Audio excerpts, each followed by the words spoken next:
என் பேர் திவ்யா. நான் டாக்டர் விவேகானந்தரோட மனைவி.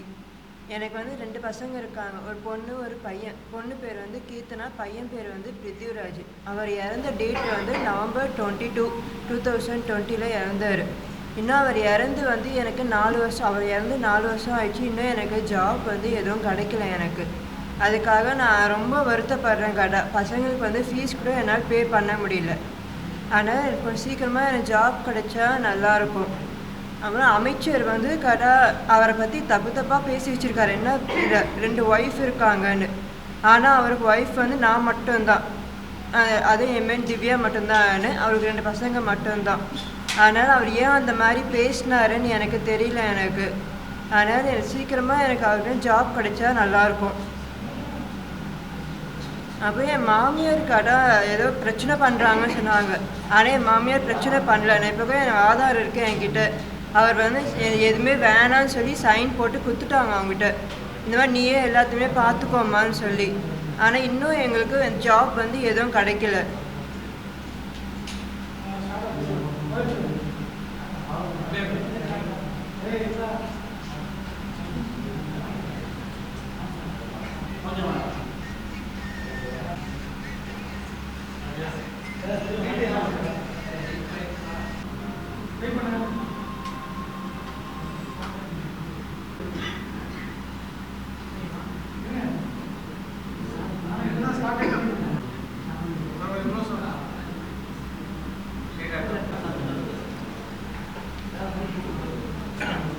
முதல்வருக்கு ஒரே ஒரு கூட எனக்கு சீக்கிரமாக ஜாப் கிடைச்சா எனக்கு நல்லாயிருக்கும். பசங்களை நான் பார்த்துப்பேன் கண்டிப்பாக. இதுதான் என்னோட கோரிக்கையே, வேண்டுகோள் இதுதான்.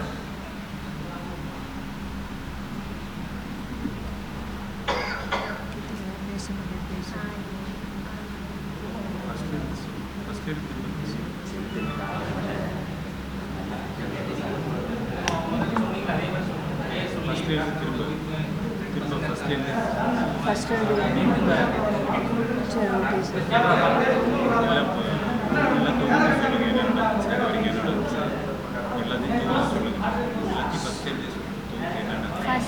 Okay sir. சரி, ஓகே சார்.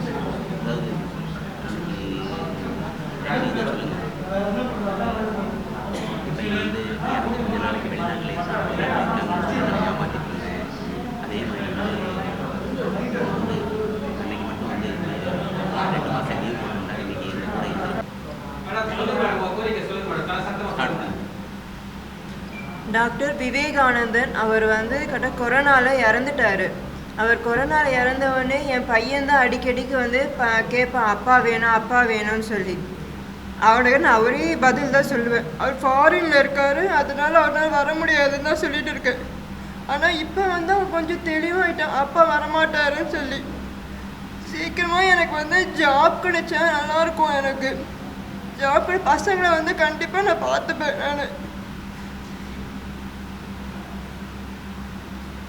நான் 4-5 முறை நான் அமைச்சரை நான் பார்த்துட்டு வந்திருக்கேன். நான் பசங்களையும் கூட்டிகிட்டு போய் தான் நான் பார்த்துருக்கேன்.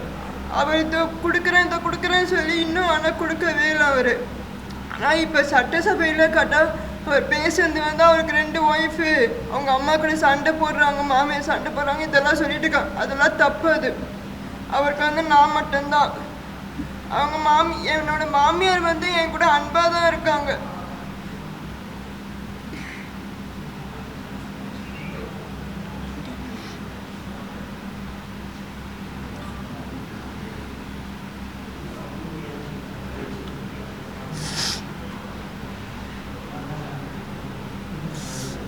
அதனால சீக்கிரமாக ஜாப் கிடைச்சா நல்லாயிருக்கும்.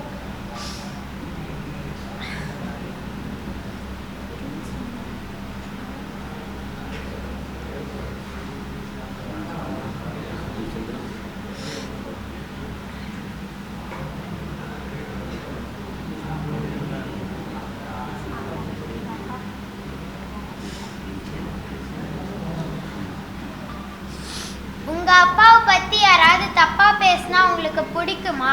அன்னைக்கு அவர் இறந்தப்போ அவருக்காண்டி 2 மாசம் லீவ் எடுத்து எங்க கூட இருந்திருந்தாருன்னா அவர் இப்பவும் எங்க கூட தான் இருந்திருப்பார்.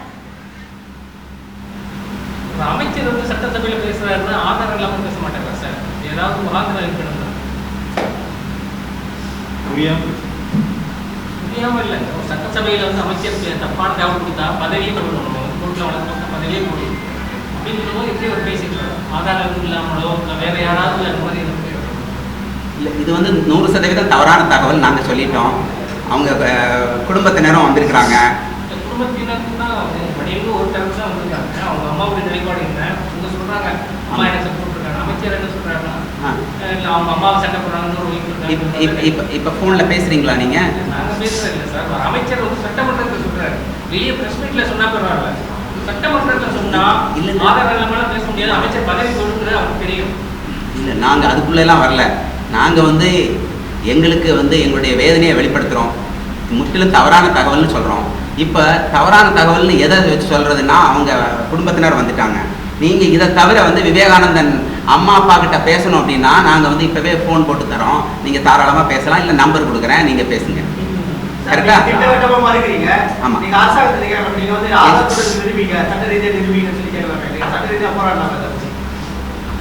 இல்லை, நீங்கள் சொல்கிறது நல்ல ஆலோசனை.